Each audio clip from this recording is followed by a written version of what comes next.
এই নির্বাচনে আওয়ামী লীগ থাকবে না, নৌকা মার্কা থাকবে না এই ব্যালট পেপারে, কিন্তু রিয়েলিটি হলো এই নির্বাচন কি হবে সেটা আওয়ামী লীগ নির্ধারণ করবে। ভোটের মাঠে না থেকেও নির্বাচনে প্রাসঙ্গিক আওয়ামী লীগ। শুধু প্রাসঙ্গিকই নয়, নির্বাচনে কি হবে না হবে তাও ঠিক করবে তারা, এমন একটি মন্তব্য করেছেন সিনিয়র সাংবাদিক মাসুদ কামাল। বাংলা টিভির আয়োজনে একটি টকশোতে তিনি একথা বলেন। তিনি বলেন, এই নির্বাচনে আওয়ামী লীগের কোনো প্রতীক থাকবে না, নৌকা মার্কা থাকবে না ব্যালট পেপারে, কিন্তু রিয়েলিটি হলো এই নির্বাচন কি হবে তা আওয়ামী লীগ নির্ধারণ করবে। এছাড়া এবার একটি ভয়ঙ্কর ইলেকশন হবে বলেও মন্তব্য করেন তিনি। তার মতে এই নির্বাচনে মানুষের প্রত্যাশার মৃত্যু ঘটবে।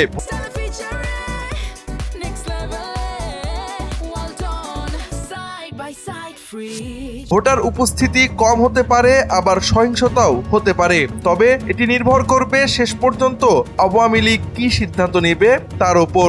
পছন্দের প্রার্থী ছাড়া নির্বাচনে আওয়ামী লীগের সমর্থক 30% মানুষকে ভোট দিতে বাধ্য করা হচ্ছে বলে দাবি করেন তিনি। তার এই বক্তব্য সামাজিক যোগাযোগ মাধ্যমে ভাইরাল হলে ব্যাপক সমালোচনার সৃষ্টি হয়। এই নির্বাচনে আওয়ামী লীগের কোনো প্রতীক থাকবে না, নৌকা মার্কা থাকবে না এই ব্যালট পেপারে, কিন্তু রিয়েলিটি হলো এই নির্বাচন কি হবে সেটা আওয়ামী লীগ নির্ধারণ করবে।